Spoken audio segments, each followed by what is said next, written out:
എല്ലാവർക്കും വീഡിയോയിലേക്ക് സ്വാഗതം. ഇന്ന് നമ്മൾ ഉണ്ടാക്കാൻ പോകുന്നത് ഒരു നല്ല നാടൻ മോരുകറിയാണ്. അപ്പോൾ നമുക്കതിൻ്റെ റെസിപ്പി നോക്കാം. അപ്പോൾ ഇതിലേക്ക് വേണ്ട മെയിൻ ഇൻഗ്രീഡിയൻസ് തേങ്ങ ചിരകിയത്, ഒരു മീഡിയം സൈസ് തക്കാളി കട്ട് ചെയ്തത്, ഒരു പച്ചമുളക് കട്ട് ചെയ്തത്, ഒരു 6-7 ചുവന്നുള്ളി, 3 വെളുത്തുള്ളി, ഒരു ചെറിയ കഷ്ണം ഇഞ്ചി, കുറച്ച് കറിവേപ്പില. ആൻഡ് ഒരു മെയിൻ ഇൻഗ്രീഡിയൻ്റ് ഞാൻ ഇവിടെ എടുത്തിരിക്കുന്നത് ക്രിംബെറിയുടെ യോഗേർട്ടാണ്. കേർഡല്ല, യോഗേർട്ടാണ് ഇവിടെ യൂസ് ചെയ്യുന്നത്. ഇതിനെ ആദ്യം നമുക്ക് തേങ്ങയുടെ പേസ്റ്റ് എങ്ങനെ ഉണ്ടാക്കുന്നതെന്ന് നോക്കാം.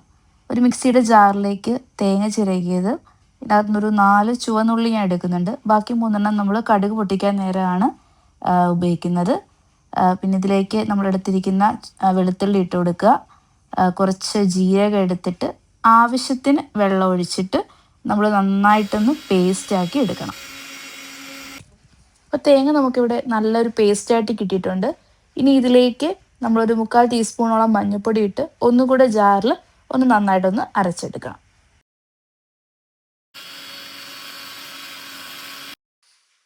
അപ്പോൾ നമുക്ക് മോരിലേക്കുള്ള തേങ്ങയുടെ മിക്സ് ഇവിടെ നന്നായിട്ട് അരഞ്ഞു കിട്ടിയിട്ടുണ്ട്.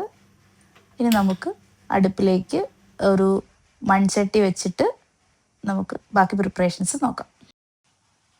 ഇനി ചട്ടി ചൂടായിട്ട് വരുമ്പോൾ നമ്മൾ അതിലേക്ക് അല്പം വെളിച്ചെണ്ണ ഒഴിച്ചു കൊടുക്കുക. ഇനി വെളിച്ചെണ്ണ ചൂടാകുമ്പോഴത്തേക്ക് അതിലേക്ക് ചോപ്പ് ചെയ്ത് വെച്ചിരിക്കുന്ന ഇഞ്ചി ഇട്ട് കൊടുക്കുക. ഇനി ഇത് അല്പം നമ്മൾ നന്നായിട്ടൊന്ന് ഇളക്കി കൊടുക്കുക. ഇനി നമ്മൾ കട്ട് ചെയ്ത് വെച്ചിരിക്കുന്ന പച്ചമുളക് ഇതിലേക്ക് ഇട്ട് കൊടുക്കുക. ഇനി ഇത് രണ്ടും കൂടെ ഒന്ന് പച്ചമണം പോകുന്നത് വരെ നന്നായിട്ട് വഴറ്റി കൊടുക്കുക. ഇനി ഇതിലേക്ക് നമ്മൾ കട്ട് ചെയ്ത് വെച്ചിരിക്കുന്ന തക്കാളി ഇട്ട് കൊടുക്കുക. നന്നായിട്ട് ഒന്ന് ഇളക്കി കൊടുക്കുക. ഇപ്പം നമുക്കിവിടെ കാണാം തക്കാളിയൊക്കെ നന്നായിട്ട് ഉടഞ്ഞു വന്നിട്ടുണ്ട്.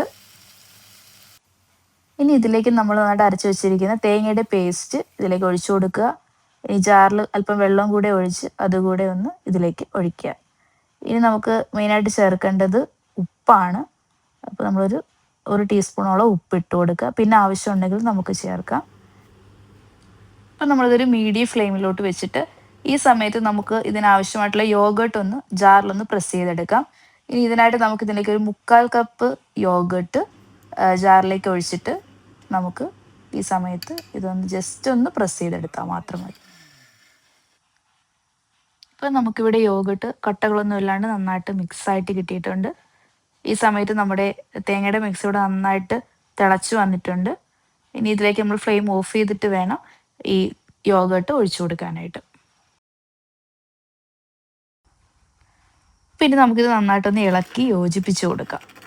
ഇനി അടുത്തത് നമുക്കിതിലേക്ക് ആവശ്യമുള്ള കടുക് പൊട്ടിക്കണം. അപ്പോൾ ഇതിലേക്ക് ഞാനൊരു ചട്ടി വെച്ചിട്ട് കുറച്ച് വെളിച്ചെണ്ണ ഒഴിച്ചു കൊടുക്കുന്നുണ്ട്. വെളിച്ചെണ്ണ ഒന്ന് ചൂടായി കഴിയുമ്പോഴത്തേക്ക് നമുക്കിതിൽ ആവശ്യമുള്ള ഒരു 1/2 ടീസ്പൂണോളം കടുക് നമുക്കിതിലേക്ക് ഇട്ട് കൊടുക്കാം.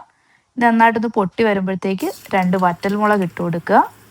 അതും ഒന്ന് ചെറുതായിട്ട് വഴണ്ട് വരുമ്പോഴത്തേക്ക് നമ്മൾ ചോപ്പ് ചെയ്ത് വെച്ചിരിക്കുന്ന ബാക്കി 3 ചുവന്നുള്ളി കൂടി ഇട്ട് കൊടുക്കുക. എന്നിട്ട് നന്നായിട്ടൊന്ന് വഴറ്റി കൊടുക്കുക. ഇനി ഇതിൻ്റെ ഒരു ബ്രൗൺ കളർ ആകുന്ന വരെ വഴറ്റുക. ഇതിലേക്ക് നമ്മൾ അല്പം കറിവേപ്പില കൂടി ഇട്ട് കൊടുക്കുക. ഇപ്പോൾ ഇവിടെ ഉള്ളിയൊക്കെ നന്നായിട്ട് കളറൊക്കെ മാറി വന്നിട്ടുണ്ട്. ഇനി ഇത് നമുക്ക് ഈ മോരിലേക്ക് ഇട്ട് കൊടുക്കാം. ഇനി നമുക്ക് ഇതൊന്ന് നന്നായിട്ടൊന്ന് അടച്ച് വെക്കാം. കുറച്ച് കഴിഞ്ഞതിന് ശേഷം മാത്രം നമ്മൾ തുറക്കുക. അപ്പോൾ നമ്മുടെ മോരുകറി ഇവിടെ റെഡി ആയിട്ടുണ്ട്. എല്ലാവരും ഇതൊന്ന് ട്രൈ ചെയ്ത് നോക്കുക. കുട്ടികൾക്കൊക്കെ വളരെ ഇഷ്ടമാകും. അപ്പോൾ എല്ലാവർക്കും താങ്ക് യു.